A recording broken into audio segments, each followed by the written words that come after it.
Hello everyone, आता आपण बघणार आहोत ही पिसे कोणाची ह्या धड्याची प्रश्नोत्तरे। प्रश्न पहिला आहे, उत्तरे सांगा। अ, मीनूचे घर कोठे होते? मीनूचे घर शेतात होते। आ, मीनू कोणाकोणाला भेटली?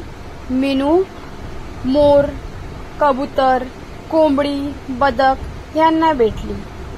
ई, मीनूला बदकाचा पत्ता कोणी सांगितला? मीनूला बदकाचा पत्ता मोराने सांगितला। ई, पिसे कोणाची होती? पिसे बदकाची होती। बदकाने मीनूला काय सांगितले? बदकाने मीनूला सांगितले की एकदा पिसे गळून पडल्यावर पुन्हा ती जोडली जात नाही। प्रश्न दुसरा, रिकाम्या जागी जुळणाऱ्या योग्य पर्यायांपुढे अशी खूण करा, टिक करायचं आहे।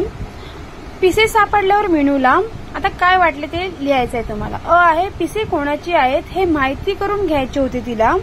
आ आहे, पिसे घरी न्यायची होती। काय करायचं होतं तिला? अ, आन्सर काय आहे? अ, पिसे कोणाची आहेत हे जाणून घ्यायचे होते। प्रश्न तिसरा, जोड्या जुळवा। अ गट, बदक, कोंबडी, कबूतर। ब गट, झाड, नदी, खुराडे। बदक, बदकचे येणार आ, नदी। दुसरा आहे कोंबडी, कोंबडीचे येणार ई, खुराडे। आणि तिसरा आहे कबूतर, कबूतरचे येणार झाड, अ, झाड। प्रश्न चौथा आहे, उदाहरणे वाचा त्याप्रमाणे लिहा। उदाहरणे बघा दिली आहेत, घर, घरापासून, घर, घराजवळ आणि खुराडे, खुराड्यात असं दिलं आहे। तसंच तुम्हाला दुसरं करायचं आहे, गाव, गाव, गावापासून, गावाजवळ आणि गावात। तसंच पाय, पायापासून, पायाजवळ आणि पायात।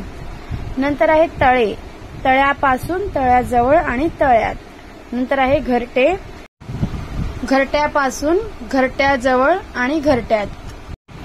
पुढील प्रश्न आहे पाचवा, तुम्हाला शाळेत किंवा वर्गात एखादी वस्तू सापडली तर तुम्ही काय करता ते लिहायचं आहे। बघा उपक्रम काय आहे, तुमच्या परिसरात आढळणाऱ्या विविध पक्ष्यांच्या पिसांचे निरीक्षण करा व त्यांचे आकार, रंग यांची माहिती लिहा। ते तुमच्या भाषेत लिहायचं आहे, तुमच्या शब्दात लिहायचं आहे। तुम्ही हे सगळं निरीक्षणाद्वारे लिहू शकता। ही होती प्रश्नोत्तरे, ही पिसे कोणाची ह्या धड्याची। जर प्रश्नोत्तरे समजली असेल तर लाईक आणि सबस्क्राईब जरूर करा। धन्यवाद।